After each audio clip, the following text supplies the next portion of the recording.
Hello everyone and welcome to the next video in the vocal analysis series. We are going to be talking about Izumi today, and once again I'm not going to make any predictions on how long this video is going to be, but because we're now into the second round of videos for a lot of these units, I'm guessing these introductory explanations are probably going to be a little bit shorter just because I'm going to try to not repeat myself in terms of my impressions on the vocal mixing for the unit as a whole. So while I'm sure I'll reference it a bit throughout the video, if you want to hear my full analysis on Knights as a group, you can watch the beginning of the Tsukasa video. And this is not me trying to get more views on those videos. I do not make any money from these. This is just in the interest of not making these any longer than they probably already will be. And Izumi's kind of an interesting one regardless because I've referenced him so much in a lot of the other videos, mostly because he just has what we refer to as an aspirate tone, and I've talked about that before as well. And there just aren't that many singers that have a natural aspirate tone. And in this case, all that means is that when you listen to him sing, you can hear a lot of breath coming through along with his normal singing voice.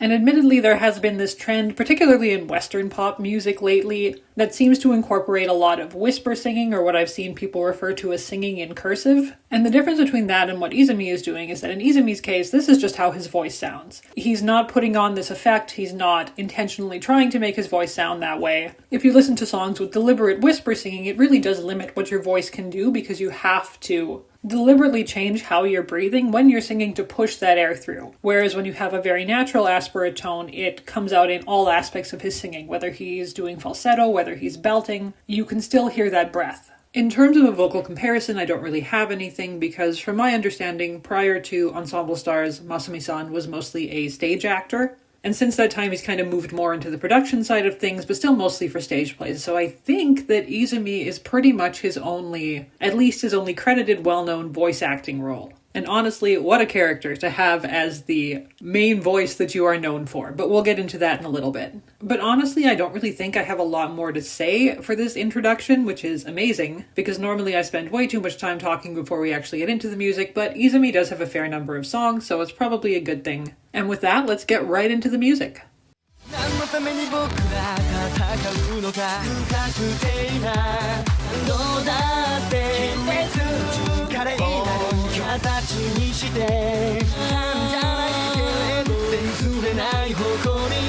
So just like with Tsukasa, there's not a whole lot to pull out a voice's sword. There's a lot of really quick duets, a couple of very minor solo moments that at least give you an idea of what his voice sounds like, but it doesn't really give him room to expand a whole lot vocally. However, unlike Tsukasa, who in the first few albums was mostly relegated to singing with either Izumi or Arashi, Izumi himself has a pretty even distribution with everyone else when it comes to duet lines. He does tend to sing with Ritsu more, but I feel like that's mostly because of how all of the other vocal divisions shook out, as opposed to them being placed together because they sounded the best together, because Izumi does work well with everyone. And I did talk in the Tsukasa video about how his voice, because of that aspirate tone, is a little bit too breathy to be like a strong foundation for the entirety of Knights, but it's deep enough in duets that he doesn't really have a problem singing with anyone else. Even singing with Arashi, who you might think they wouldn't put them together because they both have a little bit of that breathiness, they sound perfectly fine together. And while Ritsu does have the most quote-unquote neutral tone of anyone in Knights, there was never going to be an issue with them mixing. So while you'll find that he does sing with Ritsu more than the others are all pretty equal in terms of duet divisions. So even from the beginning, that wasn't ever a concern they seemed to have with Izumi's voice when it came to singing with other people.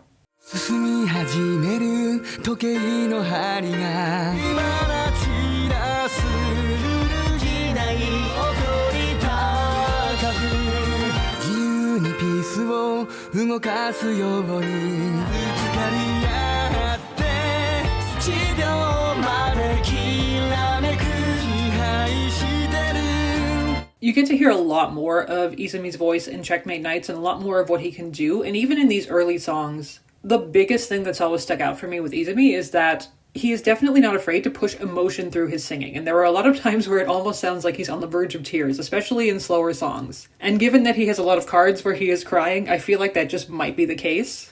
Because Izumi is definitely one of those characters who, despite the fact that he pretends he doesn't care about other people, he feels a lot, and he actually expresses that a lot more than you might initially think, just kind of getting the idea of what characters of his archetype are normally like. And again, I feel like I've referenced Izumi in so many of these videos just because he has such distinctive vocal quirks that he brings out that it's easy to compare other singers to him just because you hear it so much in his voice. And unlike some of the other characters where adding things like vocal cries to some of their lines is rare enough that I would actually pull it out, Izumi does it almost all the time, so I'm not going to highlight every time it happens, it just happens really often. And he kind of throws them in everywhere. It's not just at the beginning or at the end of lines, he does both. He tends to end lines a lot on vocal cries, regardless of the type of song it is, but he starts them a lot on it too. And one of the things I noticed going through this was that in terms of video length compared to the number of songs he has, he doesn't actually have that many features, which makes sense considering that Knights is one of the biggest units. But also I think just because his voice is so distinct that even when he's singing in a group of all of them, you just always hear it and you're always aware of it. So I feel like I just assumed he would sing more on his own than he actually does. But again, there's plenty of content for this video. That was just something I noticed kind of in seeing how long the actual song segments were. This is also the first time he gets to sing with Leo. Again, no problem with their voices. They actually sing together probably the least, and I kind of wish they would sing together more because their voices sound good together. But again, I feel like that's more a product of who else Leo sounds good with, just because Asashin is using such a strong character voice for him. And you also get to hear a little bit of Izumi's vibrato. Izumi's vibrato is very textbook, it's very natural. He manipulates it a lot, but when he's just kind of using his natural voice, it comes out in a lot of the longer notes that he's singing.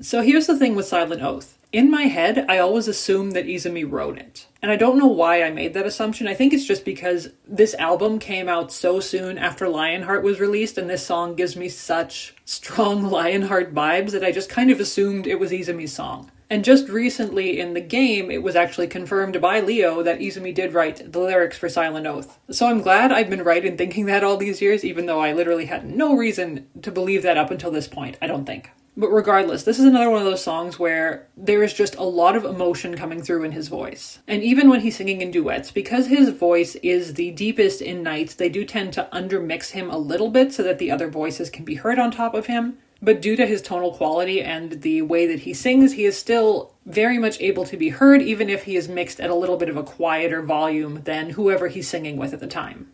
And I don't know if this is the right time to get into this because it's a little bit off topic, but I feel like it makes sense given that I just talked about Lionheart. So I've mentioned before how 3A was my favorite class of the old OnStars era. And by that I just mean that individually I like all of the members of that class a lot. But that wasn't always the case. I started playing the game in March of 2016, and for the first few months of being into Ensemble Stars, I did not like Izumi. And part of that is obviously because of the main story. We are not supposed to sympathize with him. Like, he is not doing good things. And even with the other stories that had come out in the meantime, I mean, I'd read a few of them, and I was kind of getting an understanding of his character. And by the time summer rolled around, I'd kind of moved to a point where I was, like, neutral on him. I didn't dislike him, but I didn't really have any strong feelings towards him. And then Lionheart came out, and my entire perspective of him changed. And I feel like that's very rare for me with characters. Like, a lot of times I'll have characters that I'm kind of neutral on, and that over time I will grow to like them. But I feel like it's very rare that there's a character that I actively don't like that jumps up into my favorites because of one single event. But that is what happened here, and I would recommend to anyone that has not read Lionheart to find a translation of it,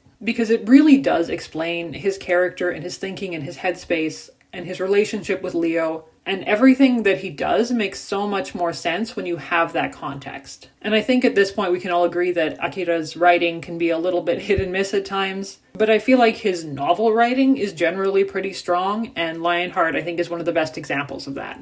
So that was a tangent, and I'm sorry, but I think it will help contextualize kind of my personal feelings on Izumi and why I do appreciate him as a character so much, and that will probably be evident throughout this video. But I just find him really interesting, and now with the confirmation that he did write Silent Oath and the time that it came out, I think the emotion that's showing through in his voice makes a lot of sense based on all of that.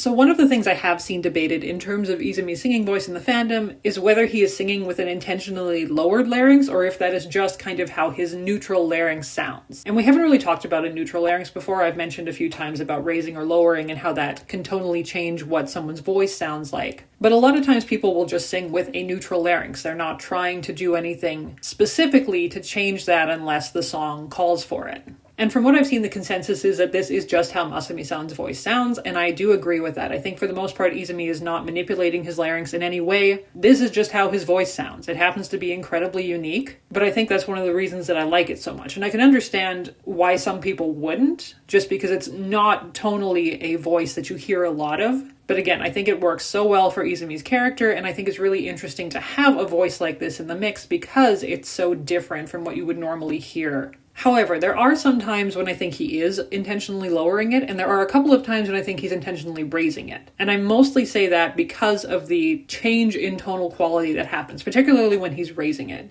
Because even in Fight for Judge, although his sections again are very short, there's this really rich, deep part of his tone when he goes low that comes out even in these shorter segments. And even when we get to sections like in the bridge where his voice is going up a little higher, it still kind of keeps that really almost low sounding quality, even though his pitch is raising up quite a bit. In general, with these early Night songs, they really weren't allowed to do a whole lot of acrobatics compared to, I would say, everything from Promised Swords onwards. But you can still hear these little things in his voice that foreshadow what he is able to do as time goes on.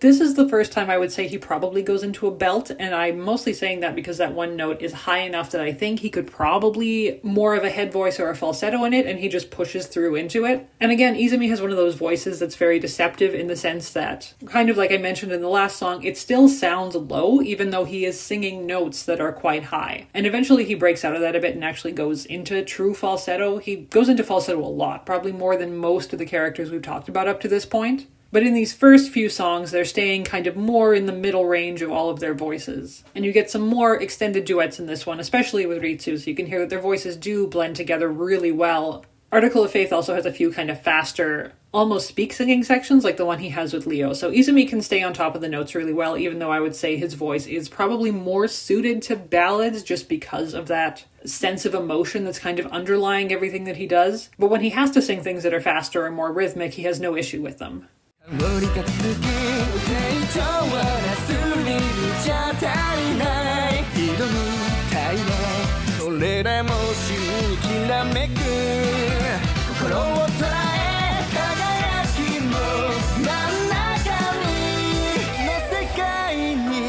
So Knights the Phantom Thief is really the first time, and probably the only time within Knights as a unit, that they kind of get more of like a jazzy swing style song, at least to this extent. And in the first solo where he's staying pretty low, you can hear that there's not a whole lot of extra inflections or effects that he's adding to his singing. He's mostly just singing the notes, and Izumi doesn't do that very often, but as soon as he gets to expand a little bit, go a little bit higher, then he's kind of bringing everything back. In this song, he does something that's a little bit interesting, because opposed to ending the one note on a vocal cry, he kind of just pushes through like an extra vocalization on the last breath,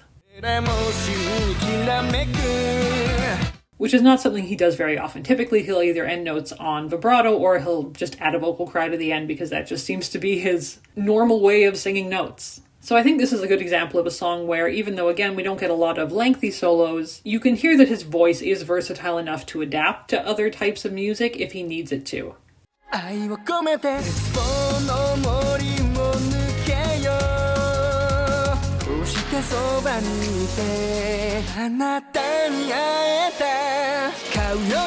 Again, not a lot of solo work in Grateful Allegiance, actually not any duet work of any note that I could pull out of it either. A lot of it is just unison singing with all five of them. But this is an example of a song where even though it does have quite a driving backbeat, he's actually pulling back quite a bit.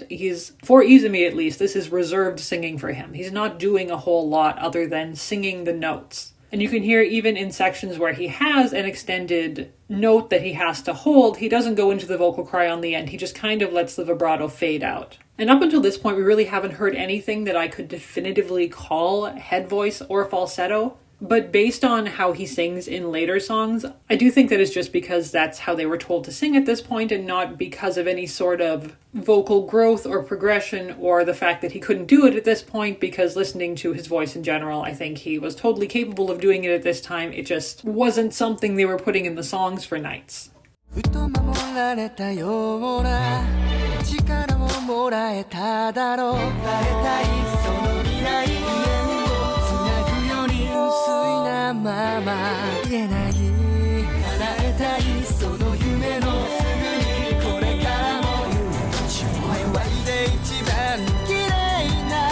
And this again was something I talked about a little bit in the Tsukasa video, how when Promised Swords came out, Reo was very concerned because of how high it was, and the rest of them said, no, it's fine, don't worry about it, we can handle it. And this, I think, is the first instance where I would say that he is deliberately singing with a raised larynx. And the main reason I say that is because so much of that lower end of his voice just isn't there in this one. There's a very distinct tonal shift in the sense that his voice is a lot softer, it's a lot sweeter, and at least in the solo sections, it's not as though he's singing a lot higher than he has previously, but his voice sounds so different that that's really the only way I can think to explain why there would be such a drastic shift. And in some future songs where I also feel like he's probably raising his larynx, it kind of has the same qualities to it. But again, even with that, the aspirate part of his voice is still very much there. And the very last part, when he goes up high again, it's really interesting to me because that is still a belt, but because he is singing so much higher tonally, it does not give the impression of a belt. And the reason I say that I'm still calling that a belt is because when we get into the songs where he does start to use more of his head voice and more of his falsetto, it does not sound like that.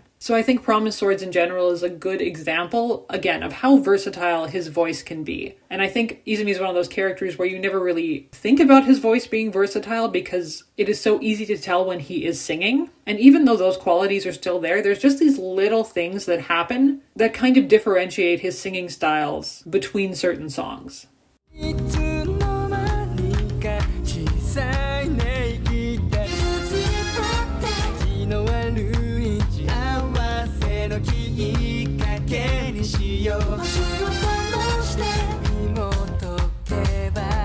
And then we hit this one and we're right into the falsetto almost immediately. Izumi in general has a very clean falsetto, and despite his penchants for vocal cries on almost anything, he doesn't really do any vocal cries to get over his vocal break. What he does, at least in the section where he is going into solo falsetto, is he actually slides down first and then comes up. It's almost like a roller coaster. It's like you're going down the hill to gather momentum and then sliding up into the high note. So he doesn't actually flip over it in any way. He just kind of moves his voice up through it to hit that falsetto note. And it's very clean, but you can hear there's a little bit of a lead up to it. It's not quite so noticeable when he's hitting the duet falsettos with Leo and Ritsu, in terms of that you can't really hear any difference in their voices when they're singing together. But I feel like when he's doing it in solo, it's just kind of adding a little bit of extra style to it, and once again, I feel like that is something that is very Izumi.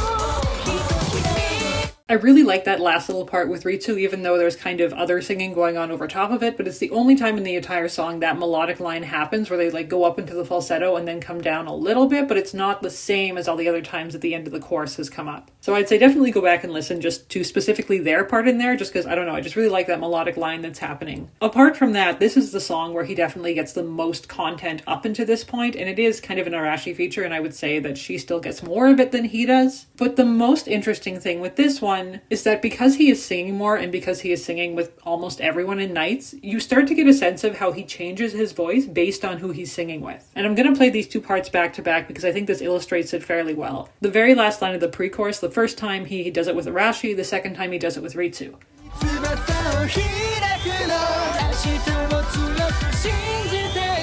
And you can hear when he's doing it with Arashi, they are both just pushing full tilt through that line. Like they are belting it. And when he does it with Ritsu, just because Ritsu's voice typically is a little bit softer, and that's mostly a character thing, Izumi actually pulls back to match what Ritsu's doing, and he's not pushing it nearly as hard as the first time. So even though it seems to be this consensus that Mystic Fragrance does have some mixing issues, particularly in the chorus, they are doing things with specific character voices to make them match up more evenly when they're singing duets. I think when they're singing as a group, they're just kind of letting them go off as much as they want to. But there's a lot of little details happening within the individual sections and within the duets that are probably much harder to focus on unless you're actively looking for them. And in terms of his solo lines in this one, this is kind of peak Izumi. He's throwing in a lot of vocal cries. He's using that like really kind of deep part of his tone that he slides down to at times. So it's able to showcase a lot of different parts of his voice that we've talked about up until this point.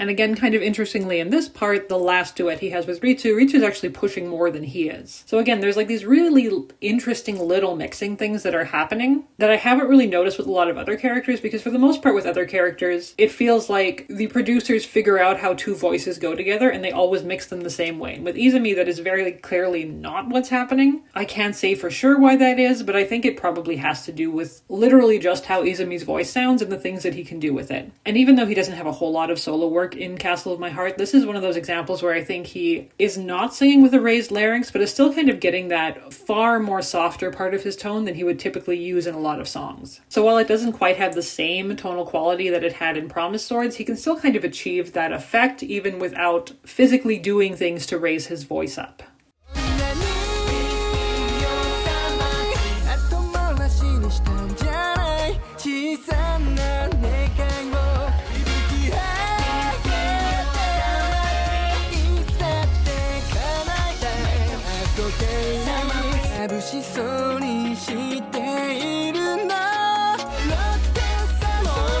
And this, I feel like, is just peak Izumi belting. He just gets to go all out. And you can hear when he goes up into those really big belts, he kind of cuts the vibrato out of his voice entirely and then ends it on a vocal cry. Which again, mostly supports what I was saying much earlier in the video, that those are kind of his two ways of holding long notes. Either he'll do the vibrato or he won't do the vibrato, and he'll kind of flip his voice up at the end of it. And in this song, just because those little features are so obvious, you can really hear it. And his falsetto at the end of this one sounds a little bit different than it has in past songs, and I'm trying to figure out why. I think it's probably somewhat of a larynx thing again, because I think he is singing mostly with it lowered in this song, or at least it's lower than it has been in some of the other ones. So his falsetto kind of has this effect that it almost sounds more like head voice, but just based on the pitch of the notes, I'm inclined to believe it's like a different style of falsetto. And most singers in OnStars just don't get to do falsetto enough that we can kind of pick apart what it sounds like, other than, oh, they did it in this one song. But Izumi does it so often that you can actually kind of hear the differences in it based on what else he's doing vocally at the time.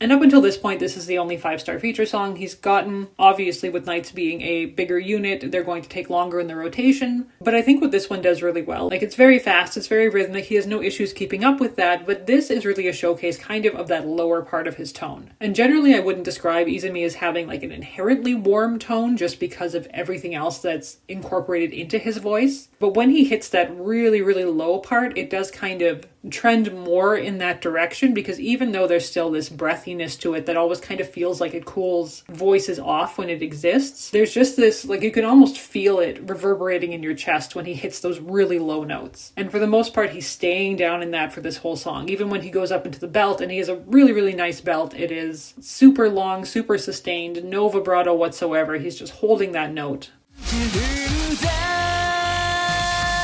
it still once again feels lower than it has felt in some of the other songs.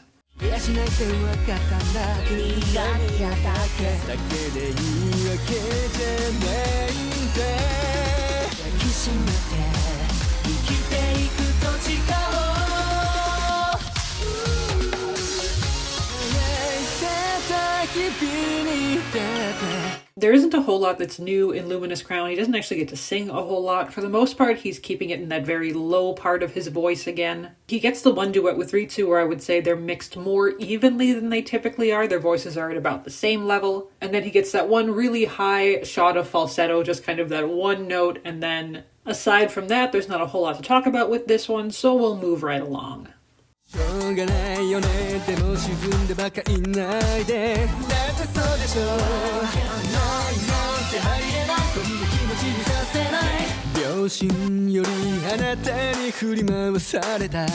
And again, he doesn't get a whole lot of solo parts in Wonderful Happiness. He's still staying really down in his voice, so it seems like a lot of these more recent Night songs, they're keeping Izumi fairly low, or at least they're keeping him lower more often than they did at the beginning. And I think in some ways it kind of makes sense, mostly because at the beginning when they were still kind of figuring out Arashi's character, she tended to sing quite a bit deeper as well. And there are still some times when she goes into that, but for the most part, her voice has kind of been getting higher over the years, both because of character reasons and also because Kidemu has been actively trying to train his voice to be able to do that. So as a result, they've kind of lost a little bit of that lower chord that they never really strongly had in Nights, but they at least had a little bit of it. And now Izumi kind of has to do that by himself. So I think it makes sense that they're pushing him down as much as they can, especially in these newer group songs.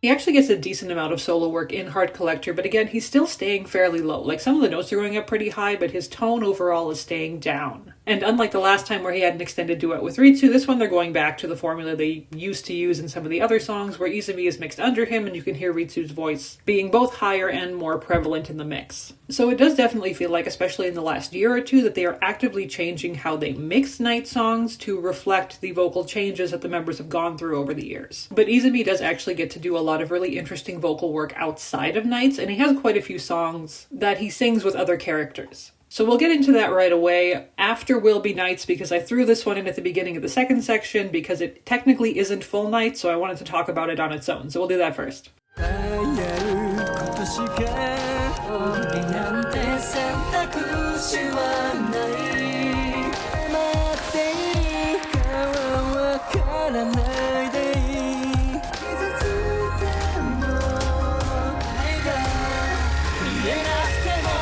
So once again, even though the song was supposed to be set pre-original Ensemble Stars, he is still singing very low. He's singing more like he does in the most recent songs. And it is really interesting to listen to the unison sections of this song and how different they sound just without Tsukasa. Apart from that, I think the biggest thing with this song in particular is that for story reasons, it is not really a happy song. And you really get that through their voices. It's slow enough during the verse sections that Izumi is kind of pulling out all those emotional aspects of his tone again. I think this is the first time that he gets to go into a duet falsetto with Arashi. Again, no issues with their voices when they hit those high notes at the same time.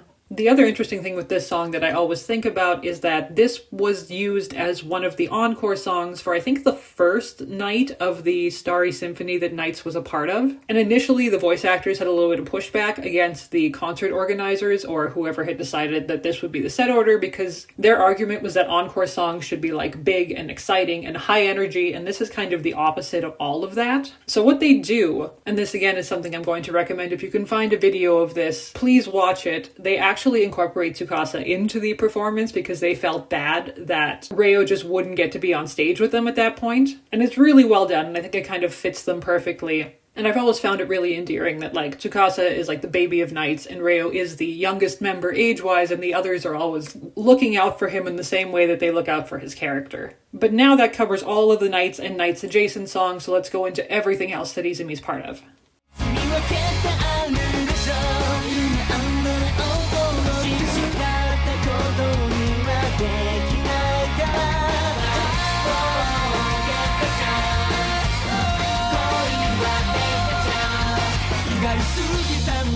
Compared to some of the other characters we've looked at, Izumi actually gets to sing with a fair amount of people in this cross-unit song, although once again, 2 of them are members of Knights. But he also gets to sing with 3 members of Ryusei Tai, so we at least get to talk about that. Midori and Ritsu to me have very similar voices in a lot of ways, so it makes sense that they would give him a line with Midori since we know that his voice and Ritsu's work well together. The line with Chiaki is super short. I'm glad they have it because, as I've said, big 3A fan, also big 3A trio fan, and he never gets to sing with Kaoru in any song, so I'm glad he at least gets to sing with Chiaki in this one. The sections that he gets with Tetra are kind of hard to hear because once again, they're kind of singing under everyone else. And I didn't intend for this to happen back to back, that I would have songs where I'm recommending you to go and check out the live version of it. But the second day that Knights was at Starry Symphony, instead of doing Will Be Nights as an encore, they brought the members of Ryusei Tai in and they did this song. And it's very fun. I've already watched it a bunch of times, but the one thing, at least in the live performance, is that part with Tetra is so much more in the focus because they're actually like singing right at each other and the camera focuses on it and you can hear them a lot better. And it's not really pushed to the background in the same way. And since they both have really strong voices, they're kind of allowed to just belt through that in the live version. So once again, I'm recommending going check out the live concerts. I'll always recommend going to check out the live concerts, but these are little specific moments that if you don't have time to watch, a 3-hour concert in one block, these are just little things that I would recommend you going to look at if you're interested in that sort of thing.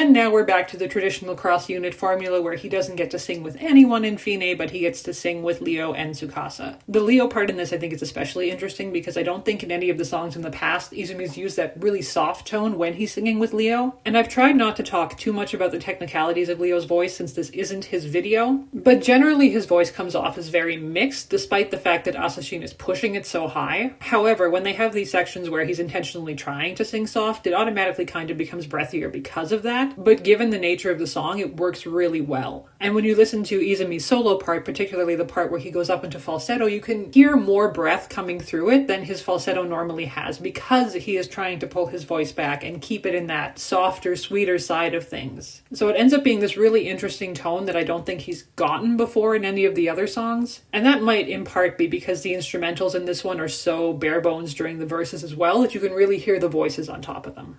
街を見下ろす白亜の館は昼の顔それでは今夜も良い夢を弱に紛れ忍び寄るだがその姿を照らした気配の手光を迎えに行くまではに浮かぶ白亜の園に死ねばの手 So aside from Knights the Phantom Thief, Midnight Butlers is kind of the other swingy, jazzy song that Izumi gets to do. He doesn't get to sing with any of the other 3 members of the shuffle unit. He only gets to sing with Makoto. He gets to sing a lot with Makoto. We're into what I'm going to call the Makoto block at this point because there's 3 songs in a row where Izumi and Makoto get to sing together. But the interesting thing about this is that Makoto is another one of those characters that has a very distinct voice. Like when he is singing, you can generally tell he is singing. And in this song, at least when he is singing with Izumi, he kind of pulls back a lot of that, and his voice is much more even than it typically tends to be, whereas Izumi is really not holding back at all. He's still putting in the vocal cries and kind of the little inflections throughout his solo lines, and those continue into the duets with Makoto.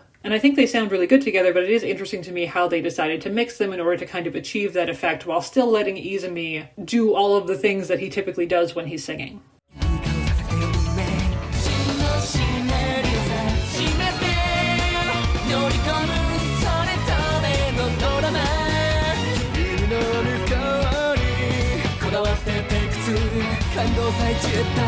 As opposed to this one, where during the duet with Makoto's the one kind of doing his normal vocal quirks, and Izumi's voice is a lot more neutral. So very interesting to hear that back to back, especially when I'm actively looking for things like that in the recordings. There's not a whole lot of solo work in this song. He gets a couple of lines. He's not singing higher, but he's kind of singing more breathier than usual, I would say. He gets another duet with Ritsu, even though there's like 10 people in this song, so I wish they would have let him sing with someone else. He gets to sing with Mao very briefly, which is nice because there really isn't anyone in Knights that has a voice that's as warm and deep as Mao's is, so you can kind of hear him singing with someone else that does have a deeper voice, and it works just fine when they're singing together.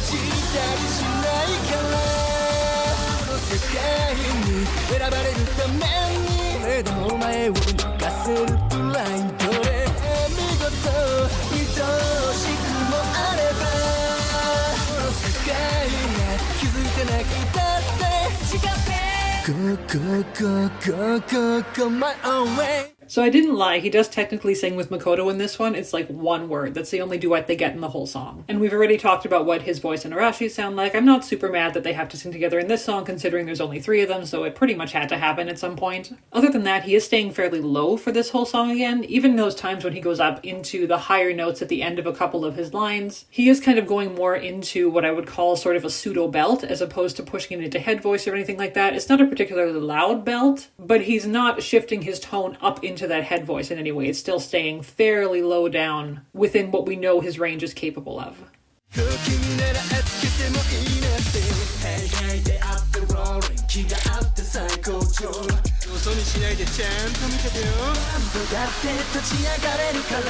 So this is really the only song where I could grab a snippet of his speaking voice. It's very short, but I feel like anyone that's been into OnStars for a while already knows this, but Izumi's singing voice and his speaking voice are very close to each other, which is why I think we're all pretty convinced that this is just what Masumi-san's normal singing voice would sound like, and he's not trying to manipulate it in any way to get kind of those really specific Izumi-isms to come out. The first little duet section he has with Toya is almost, it's like a pseudo-rap thing that's happening, which is interesting to me at least, because while Izumi never really does anything within OnStars that could be considered rapping, if you know who Toya's voice actor is, you will know that it is something he's very comfortable with, so I find it very funny that they gave them this line in the song. And for anyone that doesn't know, Kent Ito also voices Doppo in Hypnosis Mic. But Toya to me also has a very interesting voice. It's got a little bit of that breathiness, but it's a much higher set, natural tone than Izumi's is. So the last line where they're actually singing a full melodic line together, their voices kind of weave in and out of each other, and I wish they'd get to sing together more, but there is so much happening in this song, I'm glad there's at least a couple of parts to isolate. The other thing I've always found funny about the Project Sakai collab in general is that when it was announced, I think a lot of people didn't really understand why they put Izumi and Toya together as opposed to the others, which had very obvious character links that kind of made them natural choices. But Izumi and Toya do have a lot in common, not necessarily personality-wise, but basically they've both been raised to be part of the entertainment industry from a very young age, and not just part of the entertainment industry, but with that sense of perfectionism behind it that's really pushed them and pressured them to get to this point where they're finally starting to do things for themselves as opposed to what other adults in their lives have expected them to do. So I think that they actually fit together really well from that perspective, but it was very amusing to me when they sent out those little videos that had them practicing, and Izumi said something like, yeah, that was passable. And people that did not know anything about Izumi were so mad that he was being mean to Toya, and the rest of us were like, no, this is Izumi when he's being nice. Like, he likes this kid. If he didn't like this kid, you would know. That's just how he is, and I feel like those of us that have been into OnStars for a long time, we're just used to that by now.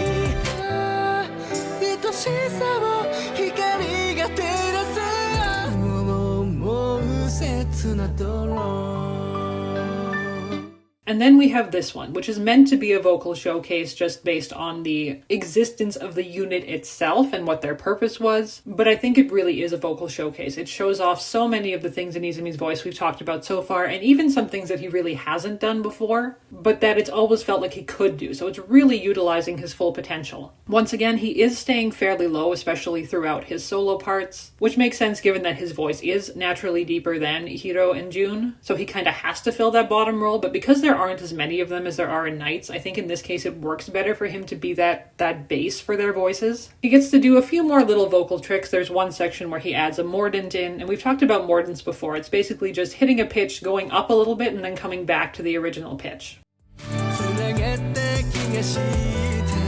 When he has the duets with Jun and Hiro, he is usually taking the lower part of the harmony, except for the last one. He actually takes the higher part while Hiro is taking the main lower melody. And I feel like it's easy to overlook that, but his voice sounds so good taking that higher part, it sounds completely natural. And then the solo he has close to the end, I think, is kind of the culmination of everything Izumi can do. He goes up into the falsetto, he comes out of it, he goes up again into a belt this time. It's just really impressive, really technically proficient. I think it makes total sense that they put him into this unit, even though I think some people tend to underrate his voice a little bit, especially because, again, Hiro and Jun are just very strong singers, but Izumi is a very strong singer too. And I hope that at least in this video I've been able to highlight those moments that really showcase the capabilities of his voice.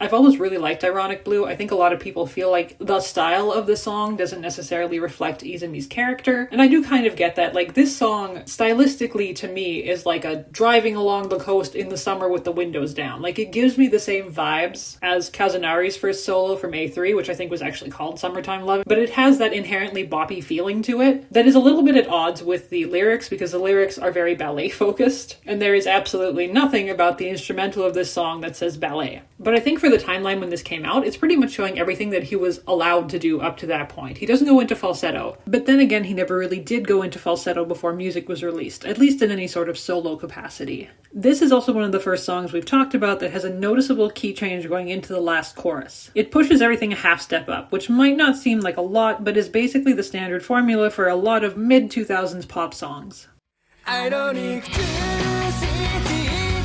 And while it doesn't happen nearly so often in modern music, it definitely hits that nostalgia button for the time period. When he does get into those high notes, there's a couple of times he almost slips into head voice. And I think it'd be interesting to hear now what he'd do with a song like this, but it's still incredibly catchy and I like listening to it a lot.